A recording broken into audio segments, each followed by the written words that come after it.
आणि त्या विधान परिषदेसंदर्भातली महत्त्वाची बातमी, विधान परिषदेकरता 12, 4 आणि 1 असा फॉर्म्युला शिवसेनेला अमान्य आहे।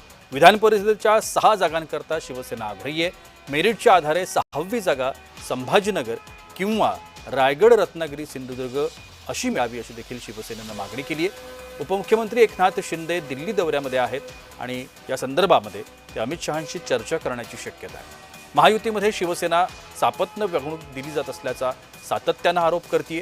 सत्तेत सगळ्यात कमी वाटा दिला जात असल्याची भूमिका किंवा खंत एकनाथ शिंदेंनी व्यक्त केली आहे। महायुतीमध्ये विधान परिषदच्या जागा संदर्भामध्ये निश्चित बोलणे दिल्लीला चालू आहे। या बोलण्यामध्ये देवेंद्र फडणवीस साहेब आहेत, एकनाथ शिंदे साहेब आहेत, सुनेत्रा वहिनी आहेत। आतापर्यंत अंतिम फॉर्म्युला हा ठरलेला नाहीये। कदाचित संध्याकाळपर्यंत जी बैठक होणार आहे, जी महत्वाची बैठक होईल, त्या बैठकीमध्ये युतीमध्ये काय फॉर्म्युला ठरला या संदर्भामधली घोषणा ही तिन्ही नेते एकत्रित बसून करतील। म्हणून आतापर्यंत या सगळ्या फक्त चर्चा आहेत। या चर्चेला आता एवढं महत्व प्राप्त होत नाही। महायुतीच्या बैठकीची दिल्लीमध्ये गरज नाही।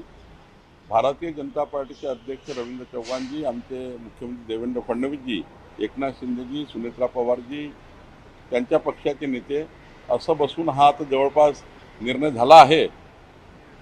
उद्यापर्यंत मला वाटते महायुतीच्या सीट जाहीर होणार आहे। महायुतीमधलं हे जागा वाटप का अडलं असावं या बाबतीतला एक अंदाज आपण बघूया। शिवसेनेला विधान परिषदेच्या 6 जागा हव्या आहेत।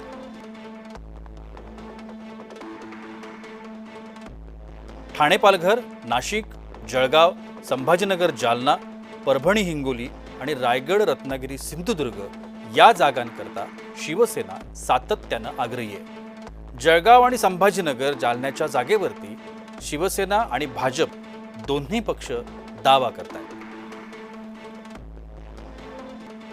नाशिक जागेकरता शिवसेनेसह राष्ट्रवादी सुद्धा आग्रही आहे।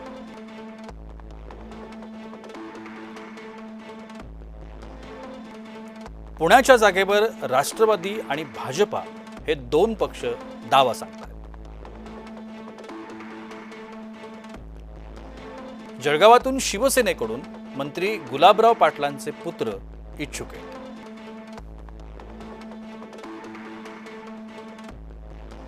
रायगड, रत्नागिरी, सिंधुदुर्गमधून मंत्री भरत गोगावलेचे पुत्र विकास गोगावले यांनी निवडणुकीची तयारी सुरू केल्याची चर्चा आहे।